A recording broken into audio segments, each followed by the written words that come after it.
बर्बाद हो गया वो शख्स जो इस मुबारक महीने में अपनी बख्शिश नहीं करवा सकता। मैं कब्र अंधेरी में। ये जो रिसेंटली हमारे हाँ पाकिस्तान में एक वाकया पेश आया, हलवा ब्रांड जी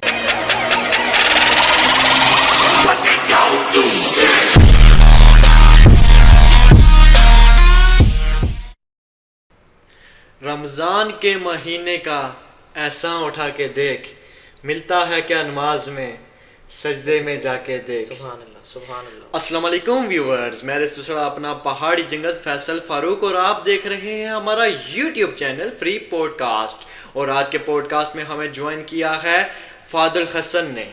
जी फादिल हसन, कैसे हैं आप? जी अस्सलाम वालेकुम। जी मैं अल्हम्दुलिल्लाह खैरियत से हूँ, आप सुनाएं सब खैरियत से हैं? सब खैर खैरियत, ठीक ठाक। बहुत शुक्रिया आपका हमारे पॉडकास्ट में आने का। बताएं सबसे पहले कि आपकी लाइफ कैसे चल रही है? अल्हम्दुलिल्लाह, अल्लाह रसूल का ख़ास करम है। अल्लाह पाक ने जो ज़िंदगी दी है, जो लाइफ दी है, बहुत प्यारी है और बहुत अच्छी चल रही है अल्हम्दुलिल्लाह। रमज़ान का महीना करीब है, बाबरकत वाला महीना। बेशक। और आप सबसे पहले मुझे ये बताएं कि रोज़े की अहमियत और फजीलत के बारे में। जी माशाल्लाह जी, आपने बड़ी अच्छी सवाल से स्टार्ट किया है। रमज़ानुल मुबारक तो बहुत बाबरकतों वाला महीना है और ये हमारे इस्लामी महीनों में इसको एक तरह से किंग कहा गया है और ये इनका बादशाह कहलाता है ये महीना। और ये इसमें जितना अजर व सवाब हमें मिलता है, तो ये अगर हमें बता दिया जाता तो कोई भी इस वक्त इस महीने से महरूम ना रहता। जी। तो इसमें 4 गुना ज़्यादा सवाब मिलता है हर एक इबादत का, ना 2 गुना ना 3 गुना। जैसे कि फ़र्ज़ नमाजें जो होती हैं वो 70 गुना उसका हमें ज़्यादा माशाल्लाह से इसका मिलता है अजर। और नबी पाक सल्लल्लाहु अलैहि वसल्लम ने फरमाया जो सुन्नतें हैं वो फ़र्ज़ के बराबर हो जाती हैं, जो नवाफिल हैं वो सुन्नतों के बराबर हो जाते हैं।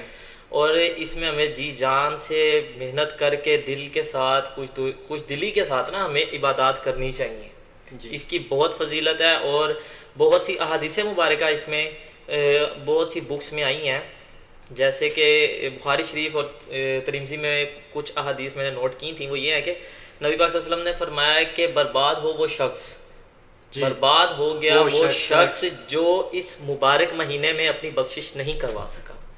तो आप खुद सोचें कि सरकार ने जब ये बात की है तो हम अभी भी इस महीने से महरूम हैं। हम इस महीने में वही अपनी आम ज़िंदगी गुजार रहे होते हैं। सिर्फ रोज़ा रख लेने से हमारी ये पूरा नहीं होना। हमने रोज़ा रख के उसकी आगे देखना है कि हमने इस रोज़े को लेकर कैसे चलना है। हम रोज़ा रख के वही फिल्में देख रहे हैं, ड्रामे देख रहे हैं, आंखों की हिफाजत होती है, पूरे बॉडी का रोज़ा होता है आपका, आँख का, कान का, हाथ का, ज़ुबान का।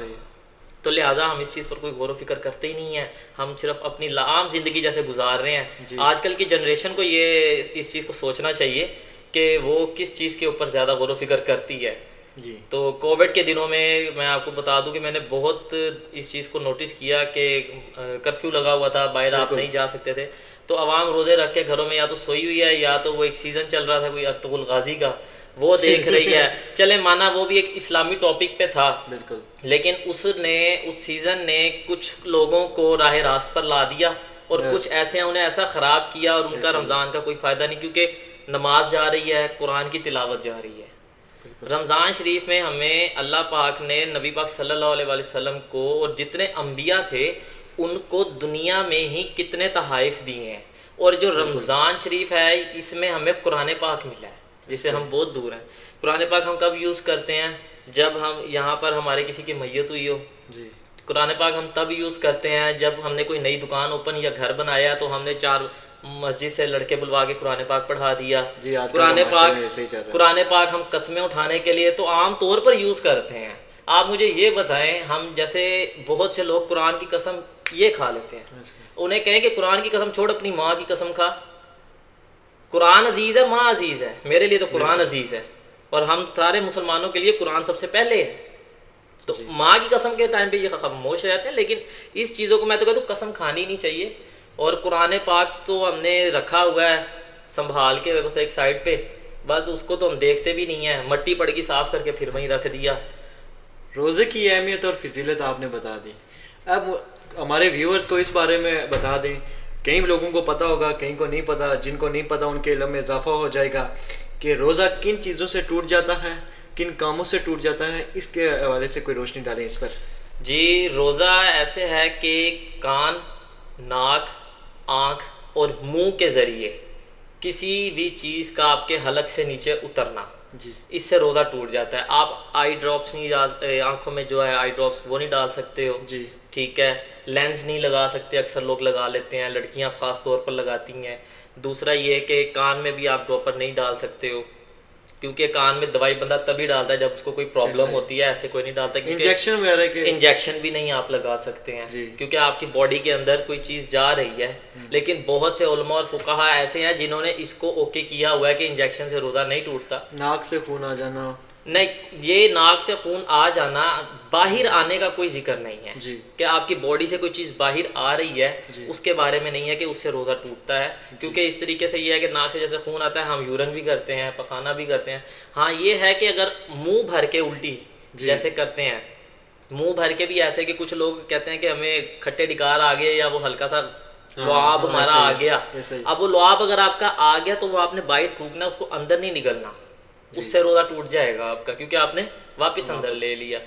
इसी तरीके से ऐसे है कि किसी चीज़ का नाक, कान, आँख और मुंह के ज़रिए अंदर जाना, जी इन चीज़ों से रोज़ा टूट जाता है। बाकी मकरूह हो जाता है रोज़ा, वो ऐसे जैसे मैंने आपको पहले बताया कि हमारे पूरे बॉडी का रोज़ा होता है, हमारी आंखों का रोज़ा होता है। हम अगर कोई गलत चीज़ देख रहे हैं, हमारा रोज़ा मकरूह हो गया। मकरूह क्या होता है? मकरूह ये होता है कि हमने रोज़ा तो रख लिया है, बिल्कुल, उसे हमने पूरा भी कर लिया है, लेकिन जो हमें रोज़े का सवाब है ना, वो उतना नहीं मिलना जितना, हाँ, वो कम हो जाएगा। तो हमें फ़ायदा क्या, फिर हमने सारा दिन भूखे भी रहे, रोज़ा भी रखा और हमने काम भी किया और हमारा सवाब भी ना मिला। अच्छा, मुझे ये बताएं कि जब हम छोटे होते थे तो हमें वालिदैन रोज़ा नहीं रखने देते थे। जी जी जी, ठीक है, बिल्कुल ऐसे ही। पहले तो ये बताएंगे कि आपने पहला रोज़ा किस उम्र में रखा, कोई कैसा गुजरा पहला दिन आपका, जो रोज़ा आपने रखा उस हवाले से, और रोज़ा किस उम्र से स्टार्ट करना चाहिए, इस तरह कुछ हवाले। जी, मैंने जो है, जहाँ तक मुझे याद है, बहुत पुरानी बात है, 15 साल 16 साल की उम्र में मैंने जाके कहीं पहला रोज़ा रखा था। 16 साल, हाँ, 15 से 16 के दरमियान में। वो भी पूरे नहीं रखे थे, ये नहीं कि शौक में रख लिया, जो ज़बरदस्ती घर वालों से कह के कि भी हमने रखना है। तो इस वजह से ये मेरा अल्लाह का शुक्र है, अभी जो मेरे प्रॉपरली मैं अपने जो बताऊं कि माशाल्लाह से 5 साल मुझे प्रॉपरली हो गया, जो मुझे याद है कि मेरे पूरे रोज़े जा रहे हैं अल्हम्दुलिल्लाह, माशाल्लाह। तो अब रह गई बात ये कि कौन सी उम्र में बच्चों को रोज़ा रखवाना चाहिए। जी, आजकल के माशाल्लाह बच्चे बहुत जल्दी जवान हो जाते हैं। हमारी साइड कहा करते थे अपनी देसी जुबान में कि बच्चों को रोज़ा रखवा देते हैं, सहरी पे उठा देते हैं, क्योंकि बच्चे जिद करते थे। बिल्कुल। और वो दिन के दोपहर 12 बजे इस तरह वो तोड़वा देते थे और कहते थे ये चिड़ी रोज़ा हो गया। बिल्कुल, ये पहले दौर के जो हमारे लोग थे, जो हमारे बुजुर्ग थे, वो ये बहुत अच्छा काम करते थे। इससे बच्चों के अंदर कॉन्फिडेंस पैदा होता है रोज़ा रखने का, ठीक है ना। अब अक्सर आप जैसे बता रहे हैं कि 12 बजे करवा देते थे, कुछ लोग होते थे वो जितना लॉन्ग टाइम उनका चलता था ना, उन्हें लेके जाते थे ताकि उनके अंदर जो स्टेमिना है ना वो बिल्डअप हो, वो आगे जितना टाइम निकाल सकें इस चीज़ को ना। आजकल के तो वैसे भी माशाल्लाह से बच्चे बहुत जल्दी जवान हो जाते हैं, सेहत में भी और हाइट में भी। तो 15 वैसे तो रोज़ा कहते हैं, रोज़ा और नमाज जो है ये बालिग जब हो जाए तब है, लेकिन उससे पहले उनको ट्रेनिंग देनी चाहिए आहिस्ता आहिस्ता, ताकि वो 18 साल की उम्र में आने तक कंप्लीट रेडी हों, ट्रेंड हों कि हम इस काम के लिए रेडी हैं। लेकिन आजकल 12-13 साल 14 साल के बच्चे जवान हैं, अगर वो बर्दाश्त कर सकते हैं, माँ बाप ज़्यादा बेहतर जानते हैं कि वो बर्दाश्त कर सकता है या नहीं, तो बच्चों ने तो जिद करनी है। तो मैं ये कहता हूँ कि घर वालों को कि बच्चे अगर जिद करते हैं तो उन्हें रोका मत करें, उन्हें नमाज के लिए उठाएं, सहरी के लिए उठाएं, ताकि वो देखें, उन्हें पता चले क्या कर रहे हैं, कैसे कर रहे हैं जी। तो 15 साल 16 साल इन्हें स्टार्ट कर देना चाहिए। अच्छा, रोज़ा ना रखना और रोज़ा रख के तोड़ देना, इस्लाम में इसके बारे में जहाँ तक मैंने पढ़ा है, सुना है, क्योंकि मैं कोई अल्लाह पाक माफ़ करे, मैं आलिम या फुकहा तो नहीं हूँ, बस हमने ये बुक्स वगैरह थोड़ी बहुत पढ़ लेते हैं, गुनाहगार से बंदे हैं, अल्लाह पाक राह रास्त पे लेके आए हम सबको, तो वहीं से मैंने नोट करता हूँ ये चीज़ें वगैरह कुछ ऐसी कि रोज़ा, पहली बात तो ये कि रोज़ा आप क्यों छोड़ना चाहते हैं जी। अगर तो आपने रोज़ा जानबूझकर छोड़ा तो मौला अली अलैहिस्सलाम करमल्लाहु तआला वजहुल करीम का कौल है, आपने फरमाया कि जो शख्स जानबूझकर रोज़ा छोड़ देता है, फ़र्ज़ रोज़ा, नफली नहीं, फ़र्ज़ रोज़ा और फ़र्ज़ नमाज जानबूझ के छोड़ दे, तो वो क़यामत तक उसके अगेंस्ट रोज़े या नफली इबादत करता रहे तो कभी भी उस रोज़े और नमाज तक नहीं पहुंच सकता। जी कभी भी उस रोजे और नमाज तक। और रोजा रख कर तोड़ देना, रोजा तभी तोड़े इंसान जब उसको ये महसूस हो कि वो खत्म हो जाएगा, जी यानी कि उसकी एंड हो जाना है, उसने उसका इंतकाल हो जाएगा या वो नहीं बर्दाश्त कर रहा। वो इतना ये देख लें कि डीपली बताया गया है कि एंड मौत है। ऐसा जहाँ तक मैंने सुना, हो सकता है कि इस्लाम इतना भी हमारा सख्त नहीं है, हमारा इस्लाम बहुत खूबसूरत है, लेकिन हम लोगों ने इसको बड़ा सख्त बना लिया। ऐसा ही तो हो सकता है इसमें और मजीद कोई छूट हो, कोई और मजीद इसमें शरई तौर पर हमें इजाज़त दी हो। लेकिन जहाँ तक मैंने सुना है कि रोज़ा रख कर जो तोड़ देना है, तो वो कभी भी उस रोज़े का कुफारा पूरा नहीं कर सकता। अगर वो सिर्फ बीमार मर्द, बीमार औरत और जो बंदा सफ़र में है, जी उनके लिए रोज़े की छूट है कि वो रोज़ा ना रखें, और जो सफ़र में है वो बाद में पूरा करे। और जो अक्सर हैज़ में औरतें होती हैं, जी ठीक है, तो उनके लिए ये नमाज और रोज़े की छूट है कि वो नमाज और रोज़ा, क्योंकि वो नापाकी की हालत होती है इस वक्त, वो उसको छोड़ दें और बाद में उसको कंप्लीट करें। और कुछ लोग ऐसे हैं जैसे शुगर पेशेंट्स हैं आजकल, उनके लिए ये बताया गया है, हमारे जो फुकहा हैं, जो उलमा है हमारे, उन्होंने ये कहा है कि वो इस चीज़ के लिए है कि वो उनकी सारी बात है, भूख बर्दाश्त नहीं होती है उनसे, तो उनकी हालत ख़राब हो सकती है, तो उससे डेथ भी हो सकती है। वो ये है कि कुछ लोग, आपने सुना भी होगा कि वो फिदिया देते हैं। जी वो किसी को पैसे देकर, किसी गरीब को, मस्कीन को पैसे देकर उनसे रोज़े रखवा लेते हैं अपने। तो इस्लाम हमें इस चीज़ की इजाज़त देता है। और रही बात कि इंसान का दारोमदार उसकी नीयतों पर होता है। जी आपने नीयत की रात को मैंने रोज़ा रखना है सुबह, और सुबह आपकी आंख खुल रही है अजान के वक्त, टाइम गुजर गया है, जी आप उसी वक्त नियत कर लें कि नियत तो वैसे आपकी रात हो गई थी, मगरिब के बाद आप कर सकते हैं, आपकी नियत हो गई थी, फिर आप कुछ खाए पिए बगैर अगर आपको लगता है कि मैं पूरा दिन गुजार लूँगा तो आप रोज़ा रख सकते हैं। और कोशिश ये करनी चाहिए, अक्सर मैंने ना, हमारे जो आलिम एक हैं दोस्त, वो भी स्टडी कर रहे हैं, अभी बने नहीं हैं आलिम, वो बताते हैं, कहते हैं कि यार रोज़ा रख लिया, ठीक है, नीयत पक्की थी मैंने रोज़ा रखना है, बहुत पक्की नीयत करके मैंने सुबह उठा, सहरी भी मैंने कर ली, सहरी भी कर ली, अब मेरी 3 बजे 4 बजे के टाइम पे हालत ख़राब होगी, 2 घंटे में से गुजारना मुश्किल हो गया। तो वो कहते थे कि उस वक़्त उस शख्स को चाहिए वो कुरान पाक की तिलावत करे। क्या बात है। जब वो कुरान पाक की तिलावत, कुरान पाक में इस वक्त हर चीज़ का, हर बीमारी का इलाज है, इवन के कैंसर का भी। बिल्कुल। तो लिहाजा हमें रोज़ा छोड़ना नहीं चाहिए, और रोज़ा अगर तोड़ना, उसका मैंने आपको बता दिया मौला अली अलैहिस्सलाम का जो फरमान है कि उसका क्या हिस्सा। व्यूवर्स, मैं आपको बताता चलूँ कि फहद भाई इनकी बहुत ही खूबसूरत आवाज़ है, तो मैं आज आपसे कह रहा हूँ कि आज हमारे स्टेज में आप हमारे प्लेटफॉर्म पर कोई नात के कोई इशार आप पढ़ लें। जी जी इंशाल्लाह ज़रूर। ऐ सब्ज़ गुंबद वाले मंजूर दुआ करना, जब वक्त नज़ा आए दीदार अता करना। मैं कब्र अंधेरी में घबराऊंगा जब तन्हा, इमदाद मेरी करने आ जाना मेरे आका, रोशन मेरी तुरबत को लिल्लाह ज़रा करना, जब वक्त नज़ा आए दीदार अता करना। माशाल्लाह, सुभान अल्लाह। आप मुझे बताएं कि ये जो रिसेंटली हमारे यहाँ पाकिस्तान में एक वाक़या पेश आया, हलवा ब्रांड, जी जी, वो क्लॉथ एक औरत ने पहने हुए थे, उसके हवाले से आप कुछ उस पर रोशनी डालें, उसका क्या आपका पॉइंट ऑफ व्यू है, क्या ये होना चाहिए था, नहीं होना चाहिए था, इसके हवाले से। हाँ जी, ये भी बहुत ज़बरदस्त आपने एक क्वेश्चन कर दिया, जिससे ये एक मैसेज है हमारी फ़ीमेल ख़वातीन, जितनी भी हमारी माएँ बहनें सुन रही होंगी ये वीडियो, उनके लिए। पहली बात तो ये कि औरत का ऐसा लिबास पहन कर बाहर जाना हमारा इस्लाम इजाज़त नहीं देता। जी ठीक हो गया कि औरत का सिर्फ हिजाब भी अगर किया हो तो कोशिश करे।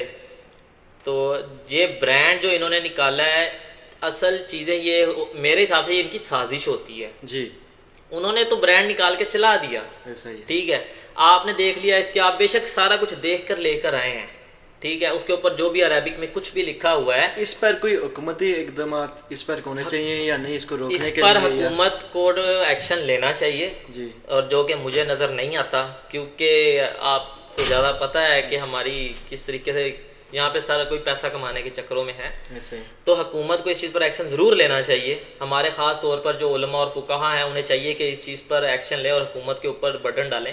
अब हमें क्या पता कि यहाँ से इनकी जब चेंज स्टार्ट हो गई है, उन्होंने देखा हमारा ये ब्रांड चल गया है अरेबिक वर्ड्स में, वो अरेबिक वर्ड्स के अंदर ही कुछ लिख दें, आपको क्या पता, आपने तो यही कहना है बस एक अरबी का।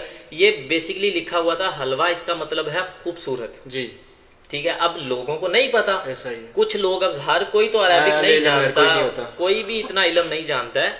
तो हमें इस चीज़ को चाहिए कि अब पहली बात तो ये कि चलो उस लड़की ने या उस खातून ने ये गलती कर ली, उसको शायद ना भी पता हो इस चीज़ का, उसने ये गलती कर ली। और दूसरा माशाल्लाह से जो हमारी अवाम है वो तो लड़ाई के मामले में तो बहुत समझदार है, और उन्होंने सबसे ज़्यादा एक्शन लिया, उन्होंने पकड़ के इसको बैन किया, और पता नहीं नुकसान पहुंचाया या नहीं, वो तो एक फीमेल वो आई है पुलिस की टीम, उन्होंने फिर उसको वहाँ से सेफली लेकर गए हैं। लेकिन मैं इस चीज़ के ख़िलाफ़ हूँ, जी ऐसे ब्रांड्स ना यूज़ करने चाहिए, और ना अपने बच्चों को बचा के रखें इन चीज़ों से, क्योंकि ये हमारे इस्लाम इस चीज़ की कतन इजाज़त नहीं देता है। कोई आखिरी पैगाम हमारे व्यूअर्स के लिए? माह रमज़ान आ रहा है, इसके लास्ट पैगाम तो मैं यही दूंगा हमारे व्यूअर्स के लिए कि जो जो मेरी ये वीडियो सुन रहा है, देख रहा है, भाई बहन माएँ और जो हमारे बुज़ुर्ग हैं, सब के लिए कि रमज़ानुल मुबारक का महीना आपको फिर एक बार नसीब हो गया है। ज़िंदगी मौत का कोई पता नहीं है, अल्लाह का शुक्र अदा करें कि अल्लाह ने हमें ये एक बोनस फिर दे दिया है। ये हमारे लिए बोनस है कि हम इस महीने में जितना हो सके दिलो जान से अल्लाह की इबादत करें, क्योंकि हम लोग सिर्फ इबादत करते हैं, हमारा दिमाग इधर नहीं होता। वो एक शुएब अख्तर का एक आपने शायद सुना होगा, छोटे से उसने चंद एक अल्फाज कहे थे, किसी एंकर ने पूछा था कि आप नमाजें पढ़ने, कहता हमारी नमाजें नहीं होती। तो जब मैंने ये सुना तो मैं थोड़ा शॉक्ड हो गया था कि इसने क्या बात की है, लेकिन मुझे नहीं पता था अगली बात क्या कर रहा है, और बहुत बड़ी बात कर गया। कहता है हमारी तो नमाजें ही नहीं होती, नमाजें होती थी बुजुर्गाने दीन जो हमारे औलिया गुजर चुके हैं। हम नमाज पढ़ रहे हैं, हमें ध्यान कहीं हो रहा है हमारा, ख्यालात हमारे कहीं। हाँ जी। और एक बुजुर्ग ने क्या खूब बात कही है, उन्होंने कहा है कि जितनी आपकी उम्र हो गई है, 15 साल की उम्र में बच्चा समझना शुरू हो जाता है अच्छे और गलत को जी। नमाज उस वक़्त से लेकर अब तक आपकी 25, 26, 28, 30 जितनी एज हो गई है आप लोगों की, आप खुद सोचें, बंदा इंसान से खुद झूठ कभी भी नहीं बोलता, कभी भी नहीं अपने आप से झूठ बोलेगा। आप खुद सोचें, आपने नेक काम तो बहुत किए होंगे, उनमें से कोई एक ऐसा नेक काम आपको याद है कि जिस पर जो आप करने लगे और आपने कहा हो कि यार ये काम मैं सिर्फ एक उस ज़ात को खुश करने के लिए कर रहा हूँ। बिल्कुल, हम नमाज पढ़ने जा रहे हैं, अल्लाह की इबादत करने जा रहे हैं ना, कभी रास्ते में ये नहीं सोचा कि यार ये इबादत मैं सिर्फ उस ज़ात को खुश करने के लिए कर रहा हूँ, माँ बाप की फरमा बरदारी उस ज़ात को खुश करने के लिए कर रहा हूँ, किसी गरीब मस्कीन को पैसे दे रहा हूँ, उसकी मदद कर रहा हूँ, उस ज़ात को खुश कर नहीं। हमने ये है कि बस हमने जैसे एक फॉर्मेलिटी पूरी की। क्या फॉर्मेलिटी पूरी करनी है? तो मैं अपनी जो भी ये मेरी वीडियो देख रहा है, सुन रहा है, मैं उन्हें यही कहूँगा कि इस रमज़ान शरीफ में अपनी बख्शिश करवा लो। कोई पता नहीं अगला रमज़ान आप लोगों को मुझे नसीब हो या ना हो, ये रमज़ान शरीफ है, इसमें अपनी बख्शिश करवा लो, आपकी आखिरत समझ जाए। ये थे जी जनाब फादिल हसन साहब। बहुत शुक्रिया फादिल हसन साहब आपका हमारे पॉडकास्ट को ज्वाइन करने का। आपका बहुत शुक्रिया, आपने हमें इस काबिल समझा और हमें अपने इनवाइट किया और लोगों तक मेरा पैगाम भी गया। अल्लाह पाक आपको हम सबको राह रास्त पे लेके आए, नमाज पढ़ने की तौफीक दे। और बहुत सी ऐसी बातें हैं थी, टाइम का शो भी ख़त्म होने वाला है, लेकिन मैंने तो बहुत बातें आपसे करनी थी डिस्कस इस मामले में। नहीं, आपको एक और बार नेक्स्ट बार जी जब भी आप हमें जब भी बुलाएंगे हम हाजिर खिदमत है आपके लिए, कोई मसला नहीं है, क्योंकि एक अच्छा मैसेज देना ये हमारा फ़र्ज़ है। हम लोग अपना टाइम गुजार रहे हैं, हम लोगों को ज़्यादा बेहतर पता है कि गलत क्या है और सही क्या है। अब मैं तो कहता हूँ कि मैं काश कि मुझे पहले ही ये सब कुछ पता चल जाता तो मेरे पिछले गुनाह भी बच जाते। क्या बात है। व्यूवर्स हमारा देखते रहिए आप फ्री पॉडकास्ट चैनल, और यूट्यूब पर सब्सक्राइब करें और फेसबुक पर फॉलो करें। शुक्रिया।